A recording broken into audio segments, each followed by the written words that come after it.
Hello everyone, welcome to my channel. तो आज हम लेकर के आए हैं India GK in Hindi. India से बहुत महत्वपूर्ण क्वेश्चन, जीके क्वेश्चन जो सभी प्रकार के पीजीटी, टीजीटी और अदर एग्जाम के लिए बहुत महत्वपूर्ण स्थान रखता है। तो आइए देखते हैं आज का जो हमारा क्वेश्चन है। उसमें सबसे पहला क्वेश्चन है, हैदराबाद का भारत में औपचारिक विलय कब हुआ था? तो हैदराबाद का भारत में औपचारिक विलय हुआ था ऑपरेशन पोलो के द्वारा। तो ऑपरेशन पोलो सितंबर 1948 में 1948 ईस्वी को भारतीय सेना के गुप्त ऑपरेशन का नाम था ऑपरेशन पोलो, और इसी के तहत हैदराबाद को भारत में विलय किया गया था।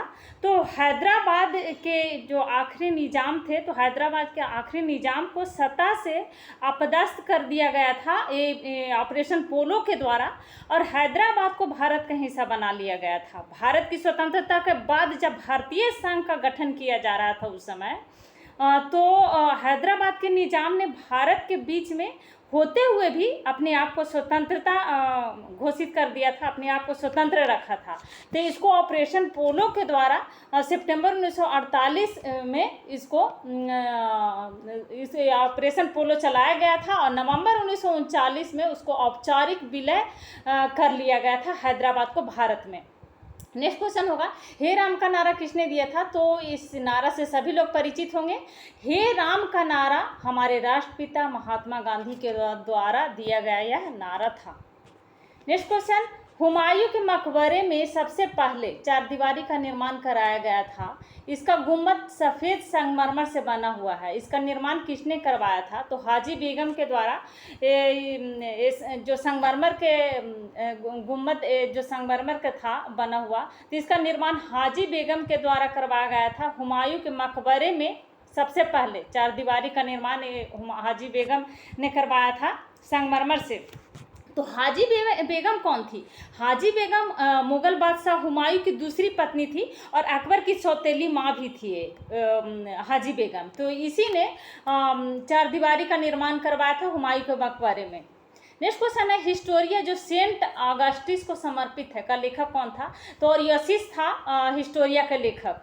नेक्स्ट क्वेश्चन है, हिंदुओं पर से जजिया कर किस मुगल बादशाह ने समाप्त किया था? तो जजिया कर से सब परिचित होंगे, जो हिंदुओं पर लगाया जाता था एक कर, और इसको समाप्त करने वाला महान शासक मुगल सम्राट था अकबर।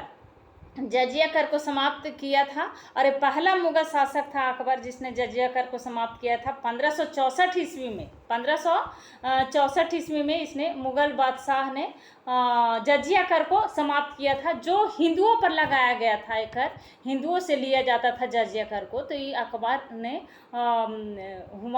अकबर था तीसरे नंबर पे मुगल बादशाह। पहले था बाबर, फिर हुमायूं का पुत्र था अकबर।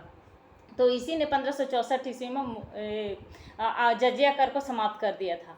नेक्स्ट क्वेश्चन है, हाल ही में सरकार ने केन बेतवा नदी जोड़ परियोजना को मंजूरी दी है। केन नदी किस जिले से उद्गम स्थान रखती है? तो मध्य प्रदेश में जबलपुर जिला। ये केन नदी मध्य प्रदेश से जबलपुर जिला में, ये मंदाकिनी तथा केन नदी, ये दोनों नदियां जो है जमुना के अंतिम उप नदियां हैं, मंदाकिनी और केन नदी, क्योंकि इसके बाद यमुना नदी गंगा में मिल जाती है। केन नदी कटनी मध्य प्रदेश से प्रारंभ होती है, और पन्ना में इसकी कई धाराएं आ जुड़ती है, और फिर बांदा उत्तर प्रदेश में इसका जमुना से संगम हो जाता है। तो यही केन नदी है जो मध्य प्रदेश में जबलपुर में उद्गम स्थान रखती है। नेक्स्ट क्वेश्चन है, हल्दी घाटी का युद्ध कब हुआ था? हल्दी घाटी का युद्ध सभी लोग परिचित होंगे, बहुत ही चर्चित युद्ध था। और हल्दी घाटी का युद्ध जो महाराणा प्रताप, मेवाड़ के राजा थे महाराणा प्रताप, और अकबर के बीच महाराणा प्रताप की ओर से, जो महाराणा प्रताप के सेना थे और सेनापति थे उनके तरफ से, और अकबर के सेनापति के बीच में, जिसे अकबर के तरफ से मान सिंह इसका नेतृत्व किया था। मान सिंह प्रथम ने 18 जून 1576 ईस्वी को 18 जून 1576 ईस्वी को ये हल्दी घाटी का युद्ध बहुत ही ऐतिहासिक युद्ध था। महाराणा प्रताप और अकबर के बीच का ये युद्ध था। 18 जून 1576 ईस्वी में ये युद्ध को लड़ा गया था। नेक्स्ट क्वेश्चन है, हर्षवर्धन की मृत्यु के पश्चात कनौज पर किसका शासन हुआ था? तो जसोवर्मन का शासन हुआ था हर्षवर्धन की मृत्यु के बाद। जब हर्षवर्धन की मृत्यु हुई थी तो हर्षवर्धन ने अपनी राजधानी कनौज बनाया था। तो हर्षवर्धन की मृत्यु के बाद जशोवर्धन कनौज पर अपना शासन स्थापित कर लिया था। तो जशोवर्धन कौन था? जशोवर्मन था, चंदेल के शासक था ये जशोवर्मन। 930 ईस्वी में से गद्दी पर बैठा था, 930 ईस्वी में, और वह एक साम्राज्यवादी शासक था जशोवर्मन।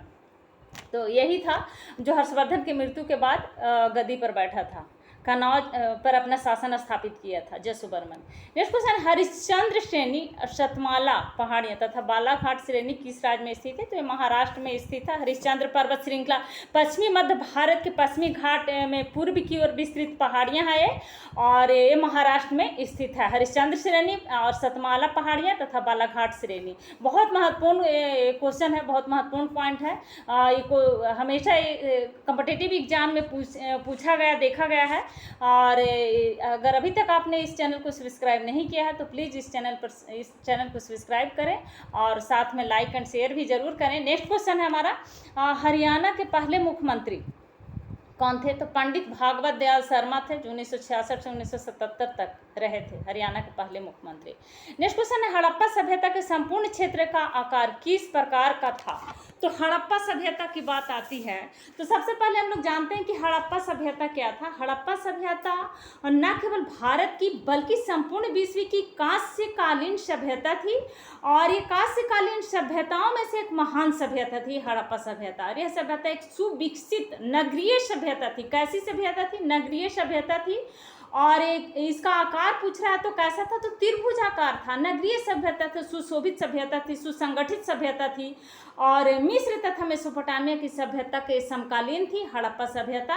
इस सभ्यता का उदय ताम्रपाषाणी पृष्ठभूमि में भारत के पश्चिमोत्तर भाग में, पश्चिम और उत्तर भाग में हुआ था हड़प्पा सभ्यता का विकास। सर्वप्रथम 1921 ईस्वी में आपको पता ही होगा कि राय बहादुर दयाराम साहनी के द्वारा इसको और माधो स्वरूप बट से दोनों मिलकर के इसको खोज किया था। पंजाब में माउंट मोगरी जिला में हड़प्पा के, आधुनिक पाकिस्तान में, अभी पाकिस्तान में चला गया हड़प्पा, और इसी स्थान पर उन्होंने उत्खनन किया था और खोजा था। इसके बाद 1922 में राखल दास बनर्जी के द्वारा भी सिंध प्रांत के लरकाना जिले में मोहनजोदड़ो नामक स्थान पर इसको कुछ अवशेष ढूंढा और इसको निकाला गया था। कुछ मोहर भी वहाँ से मिले थे। तो ये थी हड़प्पा सभ्यता। इसको विद्वानों ने सिंधु सभ्यता, सिंधु घाटी की सभ्यता भी नाम दिया। क्यों नाम दिया था सिंधु सभ्यता? इसलिए क्योंकि प्रारंभ में अनेक बस्तियां सिंधु घाटी और उसकी सहायक नदियों के मैदानों में पाई गए। हड़प्पा सभ्यता की जितनी भी बस्तियां मिली है नदी के किनारे, सिंधु नदी के किनारे ही मिली, इसीलिए इसको सिंधु घाटी की सभ्यता भी नाम दिया गया हड़प्पा सभ्यता को। तो यही था हड़प्पा सभ्यता। और हड़प्पा सभ्यता का आकार कैसा था? तो त्रिभुजाकार था। नेक्स्ट क्वेश्चन है, हड़प्पावासी किस वस्तु के उत्पादन में सर्वप्रथम थे? तो हड़प्पावासी कपास के उत्पादन में सर्वप्रथम थे। कपास का और सूती वस्त्र का भी साक्ष्य मिला है। तो इससे इस आधार पर पता चलता है कि हड़प्पावासी कपास का उत्पादन भी करते थे और बहुत ज़्यादा उत्पादन करते थे, सर्वप्रथम थे कपास उत्पादन में। नेक्स्ट क्वेश्चन है, हड़प्पा कालीन सभ्यता की 4 सीमा चौकियाँ कौन सी थी? तो 4 सीमा चौकियाँ थी और उत्तर में मांडा था, दक्षिण में दैमाबाद और पूरब में लुहास और आलमगीरपुर और पश्चिम में सुतकांगडोर था पश्चिम में। तो ये हड़प्पा सभ्यता थी जो चारों तरफ में फैली हुई थी। उत्तर में मांडा, दक्षिण में दैमाबाद, पूर्व में त्रिभुजाकार थी इसका आकार था और पूर्व में हुलास आलमगीरपुर था और पश्चिम में सुतकांगडोर था। नेक्स्ट क्वेश्चन, हड़प्पा कालीन भवनों को पत्थरों का स्थान पर पकाई गई ईंटों के इस कारण बनाया जाता था क्योंकि पत्थर आसानी से उपलब्ध नहीं थे। हाँ, तो हड़प्पा सभ्यता में ईंट का बना हुआ घर मिला है, नगरीय सभ्यता थी और ईंट से पक्की नालियाँ भी मिला है, चौड़ी चौड़ी सड़कें का साक्ष्य मिला है और जो घर बने हुए थे हड़प्पा सभ्यता में वो मुख्य सड़क की ओर उसका दरवाज़ा था। तो ईंट वहाँ पर पत्थर नहीं मिल पाते थे आसानी से, तो ईंट से बनाई पक्की ईंटों का साक्ष्य मिला है। पक्की ईंटों से बनाया हुआ मकान था उस समय और नगरीय सभ्यता थी, सुशोभित सभ्यता थी, सुसंगठित सभ्यता थी। नेक्स्ट क्वेश्चन है, हड़प्पा सभ्यता के अंतर्गत हल से जोते गए खेतों का साक्ष्य कहाँ से मिला है? तो हल से जोते हुए खेत का साक्ष्य मिला है कालीबंगा से। कालीबंगा में हल से साक्ष्य मिला है। हल मिट्टी का हल भी मिला है और हल से जोते हुए खेतों का साक्ष्य मिला है कालीबंगा से। नेक्स्ट क्वेश्चन, हड़प्पा सभ्यता का विस्तार किससे संबंध है? तो गेहूं और गेहूं उत्पादन क्षेत्र से संबंध है हड़प्पा सभ्यता का विस्तार। गेहूं का उत्पादन का भी साक्ष्य मिला है यहाँ पर हड़प्पा सभ्यता से।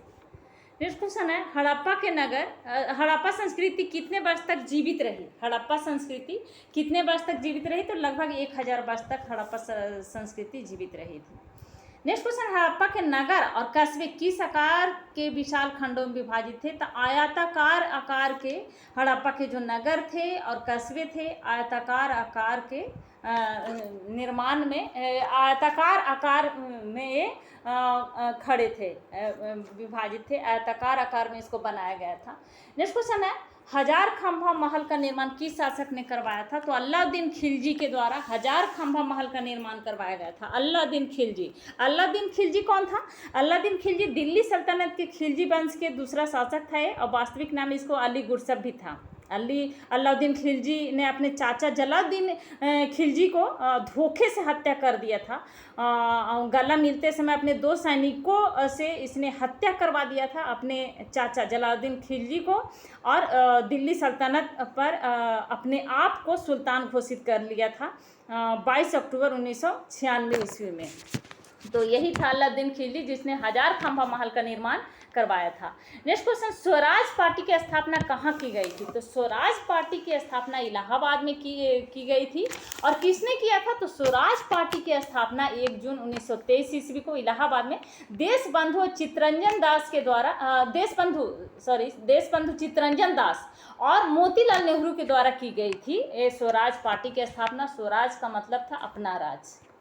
नेक्स्ट क्वेश्चन है, स्वतंत्रता संग्राम के दौरान अरुणा अशरफ अली किस भूमिगत क्रियाकलाप की प्रमुख महिला संगठक थी? तो भारत छोड़ो आंदोलन के समय में भूमिगत क्रियाकलाप की प्रमुख महिला संगठक थी अरुणा अशरफ अली।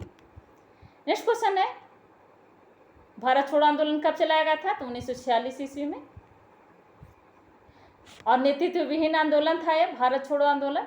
नेक्स्ट क्वेश्चन है, स्वतंत्र भारत में अब तक कितनी बार संयुक्त अधिवेशन हो चुके हैं? तो स्वतंत्र भारत में अब तक 4 बार संयुक्त अधिवेशन हो चुका है। संयुक्त अधिवेशन अब तक 3 बार का ही हमें मालूम है। 3 बार, 4 बार तो नहीं होना चाहिए, 4 बार नहीं, 3 बार हुआ है संयुक्त अधिवेशन। तो संयुक्त अधिवेशन कब बुलाया जाता है और संयुक्त अधिवेशन क्या है? तो संयुक्त अधिवेशन संविधान के अनुच्छेद 108 के अनुसार किसी विषय में दोनों सदनों में गतिरोध उत्पन्न हो जाता है। अगर दोनों सदनों में किसी तरह का जब मतभेद हो जाता है तो उस समय 108 के अनुसार राष्ट्रपति के द्वारा दोनों सदनों का संयुक्त अधिवेशन बुलाने का प्रावधान है। और संविधान के अनुच्छेद 118 के अनुसार संयुक्त अधिवेशन की अध्यक्षता लोकसभा के अध्यक्ष करते हैं। और अभी तक केवल 3 बार संसद का संयुक्त अधिवेशन बुलाया गया है। कब बुलाया गया है? 1961 में दहेज प्रतिबंध विधेयक के लिए, उस समय जवाहरलाल नेहरू थे प्राइम मिनिस्टर। और दूसरी बार 1978 में बैंकिंग सेवा आयोग के विधेयक के लिए बुलाया गया था, मोरारजी देसाई थे उस समय प्राइम मिनिस्टर। और 2002 में आतंकवाद निवारक विधेयक पोटा का नाम सुना होगा आप लोगों ने। तो इसी के लिए 2002 में अटल बिहारी वाजपेयी उस समय थे, तो उस समय संयुक्त अधिवेशन को बुलाया गया था 3 बार की जानकारी है, 4 बार तो नहीं होगा, 3 बार होना चाहिए। नेक्स्ट क्वेश्चन है, स्वतंत्र भारत में प्रथम गृह मंत्री कौन थे? तो सरदार वल्लभ भाई पटेल थे स्वतंत्र भारत के प्रथम गृह मंत्री, सरदार वल्लभ भाई पटेल। नेक्स्ट क्वेश्चन है, स्वतंत्र भारत का अंतिम गवर्नर जनरल कौन था? तो सी राजगोपाल थे स्वतंत्र भारत के अंतिम गवर्नर जनरल स्वतंत्र भारत के सी राजगोपालाचारी। बहुत महत्वपूर्ण क्वेश्चन है, हमेशा ही पूछा जाता है इस तरह का क्वेश्चन। नेक्स्ट क्वेश्चन है, सौर मंडल में ग्रहों की संख्या कितनी है? तो सौर मंडल में ग्रहों की संख्या 8 है, लेकिन अगर सूर्य को सौर मंडल में सूर्य और उसके 9 ग्रह को मिला करके, 9 ग्रह पहले था, अभी एक ग्रह लुप्त हो गया है, समाप्त हो गया है, तो 8 ग्रह ही अभी है सौर मंडल में। तो सौर मंडल किसको कहा जाता है? सूर्य को लगा करके और जो ग्रह है, 8 ग्रह है, उसको मिला करके सौर मंडल कहा जाता है। तो वर्तमान समय में प्लूटो को ग्रह की श्रेणी से हटा दिया गया है और लुप्त हो गया है। तो इसलिए वर्तमान समय में सौर मंडल में कितना ग्रह है? सूर्य और 8 ग्रह है, सूर्य और 8 ग्रह, तो टोटल 8 ग्रह है। सूर्य को छोड़ करके सूर्य और 8 ग्रह ही है। गैसीय परिकल्पना के अनुसार पृथ्वी की पृथ्वी भी क्या था? पृथ्वी पहले एक आग का एक गोला था, धीरे धीरे ठंडा होकर पृथ्वी में परिवर्तन हुआ। सूर्य का सबसे नज़दीक ग्रह कौन सा है? तो बुध ग्रह है, और सबसे दूर नेपच्यून ग्रह है। तो और इस सिद्धांत को क्या कहा गया? जब पृथ्वी धीरे धीरे ठंडा हुआ और इसमें परिवर्तन हुआ, तो इसको कहा गया है लैपलेस दिया गया है इस सिद्धांत को। तो सबसे पहले नज़दीक होने के कारण बुध सबसे गर्म और नेपच्यून सबसे दूर होने के कारण सबसे ठंडा नेपच्यून ग्रह। तो सौर मंडल में ग्रहों की संख्या अभी कितनी है वर्तमान में? 8। नेक्स्ट क्वेश्चन है, सैयद बंधुओं का पतन किसके समय में हुआ? तो मोहम्मद शाह के समय में सैयद बंधुओं का पतन हुआ। मोहम्मद शाह को जानते होंगे, नसरुद्दीन मोहम्मद शाह इसका पूरा नाम था। रोशन अख्तर इसका बचपन का नाम था, रोशन अख्तर, और इसको मोहम्मद शाह रंगीला के नाम से भी जाना जाता है। 1719 से 1748 ईस्वी तक मुगल बादशाह रहा था ये मोहम्मद शाह, और सैयद बंधुओं का पतन इसी के समय में हुआ था, मोहम्मद शाह के ही समय में। और यह नाच गाने पर बहुत ज़्यादा ध्यान दिया करता था, शासन अच्छे से नहीं चला पाता था, इसलिए मुगल साम्राज्य धीरे धीरे पतन की ओर चला गया और धीरे धीरे कमज़ोर होता गया और पतन होता गया। तो नाच गाने में इसका बहुत बड़ा शौक था। मुगल वंश का 14वां बादशाह था मोहम्मद शाह। नेक्स्ट क्वेश्चन है, संदर्भ सभ्यता में निम्न में से किस वस्त्र का उल्लेख मिलते हैं? तो सूती वस्त्र का उल्लेख मिलता है सिंधु सभ्यता में। सूती वस्त्र का उल्लेख सिंधु सभ्यता में, सूती वस्त्र का उल्लेख यहाँ पर साक्ष्य मिला है। और कपास की खेती सबसे महत्वपूर्ण स्थान रखता था। नेक्स्ट क्वेश्चन है, सेतु समुद्रम परियोजना किसे जोड़ती है? तो सेतु समुद्रम परियोजना मन्नार की खाड़ी और पाक जल डमरू मध्य को जोड़ती है। मन्नार की खाड़ी और पाक जल डमरू मध्य। तो पाक जल संधि भारत के तमिलनाडु और श्रीलंका के उत्तरी प्रांत के जाफना जिले के बीच में स्थित एक जल संधि है, और यह जल संधि पूर्वोत्तर में पाक के खाड़ी को दक्षिण पश्चिम में मन्नार की खाड़ी से जोड़ती है। और न्यूनतम इसका गहराई की अगर हम बात करें तो 9.1 मीटर से कम है, और चौड़ाई इसका 64 किलोमीटर से 137 किलोमीटर तक है, और लंबाई 136 किलोमीटर तक है। इसको मन्नार की खाड़ी और पाक जल स्थल समुद्रम परियोजना को जोड़ती है। नेक्स्ट क्वेश्चन है, सूफी सिलसिलों में कौन सा संगीत के विरुद्ध था? तो नक्शबंदी संगीत के विरुद्ध था सूफी सिलसिलों में। नक्शबंदी क्या था?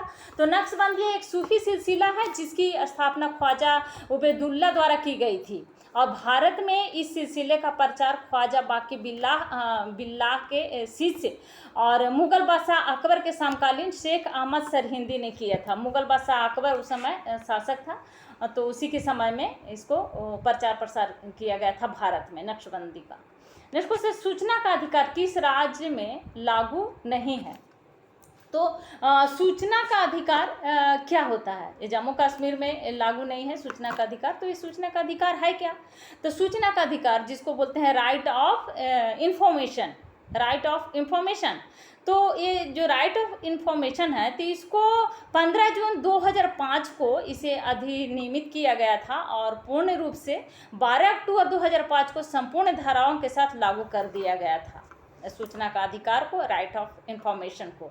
सूचना का अधिकार के द्वारा सरकार अपने नागरिकों को अपने कार्य और शासन प्रणाली को सार्वजनिक करता है, नागरिकों के सामने रखता है कि उसने क्या क्या काम किया। लोकतंत्र में देश की जनता और अपनी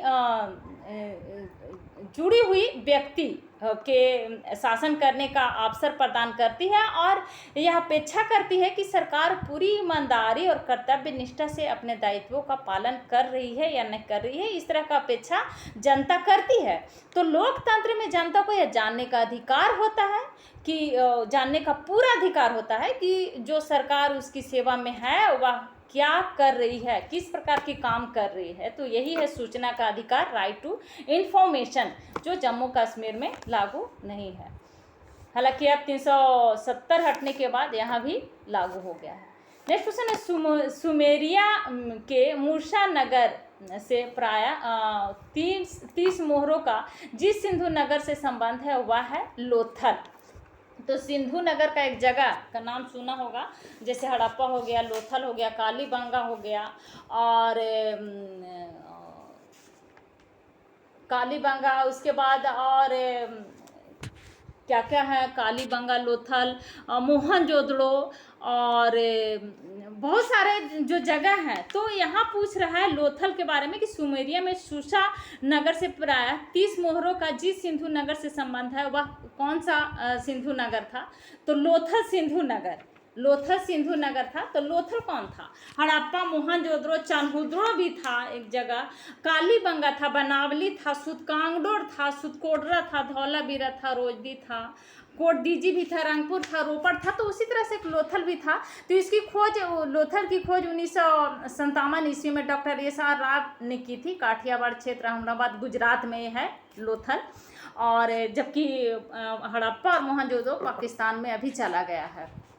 तो लोथल साबरमती और भोगवा नदी के मध्य और खंभात की खाड़ी के नज़दीक अवस्थित है लोथल। इसे लघु हड़प्पा या लघु मोहनजोदड़ो भी कहा जाता है। लोथल में दुर्ग और निचले शहर के बीच विभाजन नहीं दिखाई देता है, क्योंकि भिन्न भिन्न टीले की जगह पूरी बस्ती एक ही दीवार से घिरी हुई है। और यह क्षेत्र 3.25 किलोमीटर के लगभग है। तो लोथल एकमात्र ऐसा स्थल है जहां से बंदरगाह या गोदीबाड़ा के साक्ष्य मिले हैं, जो पूर्वी खंड में स्थित है। गोदीबाड़ा का साक्ष्य यहीं से ही मिला है, लोथल से ही, जो पूर्वी खंड में स्थित है। तो सुमेरिया के सूसा नगर से 30 मोहरों का जिस सिंधु नगर से संबंध है वह है लोथल। लोथल तो लोथल कैसा जगह है? बंदरगाह और गोदीबाड़ा के साक्ष्य मिले हैं लोथल से, जो पूर्वी खंड में स्थित है, जिसका औसत आकार आपको पता ही होगा, 214 मीटर से 336 मीटर और 3.3 मीटर है। तो लोथल से नावों के 5 मॉडल भी मिले हैं। एक मुद्रा ऐसी मिली है जिस पर गोरिल्ला युद्ध का अंकन है। लोथल से फारस प्रकार की मुद्रा भी मिली है। इसके अलावा जिसमें 2 मुँह राक्षस का अंकन था, ये लोथल से जो मुद्रा मिला है उसमें।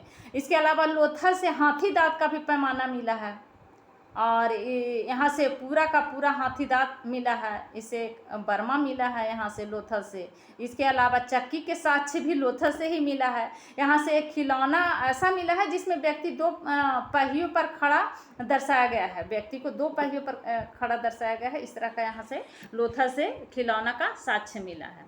नेक्स्ट क्वेश्चन है सुक्ता परियोजना किस नदी पर स्थित है? तो पेंच नदी पर सुक्ता परियोजना स्थित है। पेंच नदी, पेंच नदी का नाम आप लोगों ने सुना होगा, जो मध्य प्रदेश और महाराष्ट्र राज्यों के बहने वाली एक नदी है, और यह कन्हान नदी की उपनदी है पेंच नदी। तो यहाँ से ही सुक्ता परियोजना नदी, पेंच नदी पर ही है सुक्ता परियोजना। नेक्स्ट क्वेश्चन है सिंधु सभ्यता में मनके बनाने के कारखाने किस स्थल से प्राप्त हुए हैं? तो लोथल और चान्होदड़ो से, लोथल और चान्होदड़ो से सिंधु सभ्यता में मनके बनाने के कारखाने का साक्ष्य मिला है। लोथल से और चान्होदड़ो से, इस चान्होदड़ो की खोज 1931 ईस्वी में की गई थी, और लोथल की खोज 1957 ईस्वी में की गई थी। चान्होदड़ो की खोज 1931 ईस्वी में एन.जी. मजुमदार ने किया था, और लोथल की खोज डॉक्टर एस.आर. राव ने की थी। लोथल की खोज डॉक्टर एस.आर. राव ने की थी 1957 ईस्वी में, और चान्होदड़ो की खोज 1931 ईस्वी में एन.जी. मजुमदार ने की थी। 1935 में मैके ने इस कार्य को और आगे बढ़ाया, चान्होदड़ो की खोज को। और यह मोहनजोदड़ो से 130 किलोमीटर दक्षिण सिंध में स्थित है चान्होदड़ो। और यह संध्याकालीन संस्कृति के अतिरिक्त पाक, हड़प्पा संस्कृति, झूमकर और झांगर में भी साक्ष्य मिले हैं यहाँ से। और यहाँ से खिलौना बनाने का कारखाना का साक्ष्य मिला चान्होदड़ो से और लोथल से। तो राइट आंसर हो जाएगा लोथल और चनहोदड़ो। नेक्स्ट क्वेश्चन है सिंधु घाटी सभ्यता की मुख्य विशेषता क्या थी? तो सिंधु घाटी सभ्यता एक नगरीय सभ्यता थी। नगर निर्माण योजना इसका मुख्य सभ्यता है, मुख्य विशेषता है, सॉरी, नगर निर्माण योजना, क्योंकि ये नगरीय सभ्यता थी। नेक्स्ट क्वेश्चन है सिखों के 10वें गुरु कौन थे? सॉरी, सिखों के 10वें गुरु कौन थे? तो गुरु गोविंद सिंह सिखों के 10वें गुरु थे, गुरु गोविंद सिंह। नेक्स्ट क्वेश्चन है सिक्किम को किस वर्ष से भारतीय संघ में संयुक्त राज्य के रूप में शामिल किया गया था? तो 1974 ईस्वी में इसको शामिल किया गया था संयुक्त राज्य के रूप में सिक्किम को। नेक्स्ट क्वेश्चन है सिंधु सभ्यता में घोड़े के अवशेष कहाँ से प्राप्त हुए हैं? तो सुतकोड़ा से घोड़े के अवशेष प्राप्त हुए हैं सिंधु सभ्यता में, सुतकोतड़ा। सिंधु सभ्यता के अधिकांश नगर कहाँ स्थित है? तो नदियों के किनारे, सिंधु नदी के किनारे सबसे ज़्यादा इसका बस्तियाँ मिला, इसीलिए इसको सिंधु नदी, सिंधु सभ्यता नाम दिया गया। नेक्स्ट क्वेश्चन है सिंधुवासी किस धातु का प्रयोग सबसे ज़्यादा करते थे? तो तांबा का प्रयोग सबसे ज़्यादा करते थे सिंधुवासी। नेक्स्ट क्वेश्चन है सिंधु घाटी सभ्यता के विनाश के लिए किसे जिम्मेदार ठहराया गया है? तो सिंधु घाटी सभ्यता का विनाश का कारण एक नहीं है, कई कारण बताया गया है इतिहासकारों के द्वारा, जैसे बाढ़ के कारण भी बताया गया है कि बाढ़ आने से सिंधु सभ्यता का पतन हुआ, सुखाड़ आने से, विदेशी आक्रमण से, आर्यों का आक्रमण के द्वारा। तो अनेक इतिहासकारों ने अपना अपना मत दिया है, तो कई एक कारण बताया गया है। नेक्स्ट क्वेश्चन है सिंधु घाटी के लोग निम्नलिखित में से किस औजार एवं उपकरण का उपयोग नहीं करते थे? तो नहीं करते थे वो पूछ रहा है, तो कांटा और चम्मच का सिंधु घाटी के लोग इसका उपयोग नहीं करते थे, क्योंकि इसका साक्ष्य कहीं से भी नहीं मिला है। नेक्स्ट क्वेश्चन है सार्वजनिक धन का संरक्षक किसे कहा जाता है? तो नियंत्रक महालेखा परीक्षक को सार्वजनिक धन का संरक्षक कहा जाता है। सार्वजनिक धन का तो सार्वजनिक धन का संरक्षक नियंत्रक महालेखा परीक्षक को कहा जाता है। भारत के नियंत्रक महालेखा परीक्षक एक स्वतंत्र संस्था के रूप में कार्य करती है और इस पर सरकार का नियंत्रण नहीं होता है। ये भारत का महानियंत्रक महालेखा परीक्षक पर सरकार का कोई नियंत्रण नहीं होता, स्वतंत्र रूप से रहता है, स्वतंत्र रूप से कार्य करता है। भारत के नियंत्रक महालेखा परीक्षक की नियुक्ति राष्ट्रपति के द्वारा की जाती है। इसका कार्यालय नई दिल्ली में है, बहादुर शाह जफर मार्ग में। तो सार्वजनिक धन का संरक्षक किसे कहा जाता है? नियंत्रक महालेखा परीक्षक को सार्वजनिक धन का संरक्षक कहा जाता है। नेक्स्ट क्वेश्चन है सामुदायिक विकास का मुख्य उद्देश्य क्या था? तो सामुदायिक विकास का मुख्य उद्देश्य था विकास में जनता का सहयोग सुनिश्चित करना। विकास में जनता का सहयोग सुनिश्चित करना सामुदायिक विकास का मुख्य उद्देश्य था। नेक्स्ट क्वेश्चन है 7वीं शताब्दी के पुष्यभूति वंश के राजा हर्षवर्धन के बारे में जानकारी किस ग्रंथ से मिलती है? तो हर्षचरित्र, शिवकी की एक ग्रंथ है, हर्षचरित्र से मिलती है। राजा हर्षवर्धन के बारे में संस्कृत ग्रंथ है हर्षचरित्र, जो वाणभट्ट के द्वारा लिखा गया था और हर्ष के जीवन चरित्र का इसमें वर्णन किया गया है। हर्ष का जीवन चरित्र को इसमें संस्कृत का सबसे प्राचीन ग्रंथ इसको माना गया है। नेक्स्ट क्वेश्चन है साइमन कमीशन भारत यात्रा पर कब आया था? तो 1928 ईस्वी में साइमन कमीशन भारत में आया था और इसका विरोध भारतीयों के द्वारा किया गया था। इसी के विरोध में लाला लाजपत राय की लाठीचार्ज में मृत्यु हो गई थी। साइमन कमीशन का गो बैक का नारा दिया गया था भारतीयों के द्वारा और ये साइमन कमीशन 1928 ईस्वी में भारत में आया था और इसका विरोध करने के समय लाला लाजपत राय को लाठीचार्ज में इनकी मृत्यु हो गई थी। नेक्स्ट क्वेश्चन है सांची का स्तूप किसने बनवाया था? तो अशोक के द्वारा सांची का स्तूप बनाया गया था। अशोक कौन था? तो अशोक चंद्रगुप्त मौर्य का स्थापना करने वाला चंद्रगुप्त मौर्य का पौत्र था, बिंदुसार का पुत्र था अशोक। तो इसी ने सांची के स्तूप का निर्माण करवाया था। नेक्स्ट क्वेश्चन है सर्वेंट ऑफ इंडिया सोसाइटी ने निम्नलिखित में से किस पत्रिका का प्रकाशन नागपुर से किया था? तो हितवाद पत्रिका का प्रकाशन नागपुर से किया था सर्वेंट ऑफ इंडिया सोसाइटी ने। तो सर्वेंट ऑफ इंडिया सोसाइटी ने ये हितवाद पत्रिका दैनिक पत्रिका था, दैनिक समाचार पत्र, अंग्रेजी दैनिक समाचार पत्र था। इसकी स्थापना 1921 ईस्वी में गोपाल कृष्ण गोखले कौन थे? तो स्वतंत्रता सेनानी थे। तो गोपाल कृष्ण गोखले के द्वारा और और महात्मा गांधी के राजनीतिक गुरु थे गोपाल कृष्ण गोखले, याद रखिएगा। 1911 ईस्वी में गोपाल कृष्ण गोखले के द्वारा स्थापित किया गया था इसको। और इसका संपादक थे, मुख्य संपादक थे बनवारी लाल पुरोहित। हितवाद का ये दैनिक समाचार पत्रिका था, और ये अंग्रेजी दैनिक समाचार पत्रिका था जो नागपुर से प्रकाशन हुआ था। नेक्स्ट क्वेश्चन है, सल्तनत काल में हक के सर्व क्या था? तो सिंचाई कर था। सल्तनत काल का हक के सर्व क्या था? सिंचाई कर था। जैसे जजिया कर और क्या क्या कर उस समय जो था लगाया जाता था, तो इसी तरह से एक कर था हक के सर्व। नेक्स्ट क्वेश्चन है, सल्तनत कालीन प्रशासन में ख्वाजगी होते थे, तो इसको ख्वाजगी, सल्तनत कालीन प्रशासन में जो ख्वाजगी होते थे उनको मुख्य स्थानीय अधिकारी कहा जाता था। मुख्य स्थानीय अधिकारी होते थे ख्वाजगी सल्तनत कालीन प्रशासन काल में। नेक्स्ट क्वेश्चन है, सर्वोच्च न्यायालय के मुख्य न्यायाधीश को प्रति माह कितनी वेतन मिलता है? तो यहाँ पर गलत दिया गया है, 1 लाख नहीं मिलता है, बल्कि 2,80,000 इनको मिलता है वेतन। बहुत ज़्यादा। सर्वोच्च न्यायालय के मुख्य न्यायाधीश 2,80,000। इसके अलावा अन्य भत्ते भी मिलता है करीब 45,000। राष्ट्रपति, उपराष्ट्रपति और राज्यपाल के बाद सबसे ज़्यादा होता है इनका वेतन। तो 2,80,000 इसका अभी वर्तमान में इनका वेतन होता है सर्वोच्च न्यायालय के मुख्य न्यायाधीश के। तो ये थे आज के हमारे बहुत बहुत महत्वपूर्ण जी के क्वेश्चन। तो अगर अभी तक आपने इस चैनल को सब्सक्राइब नहीं किया है तो प्लीज़ इस चैनल को सब्सक्राइब करें, साथ में लाइक एंड शेयर भी ज़रूर करें। Thank you.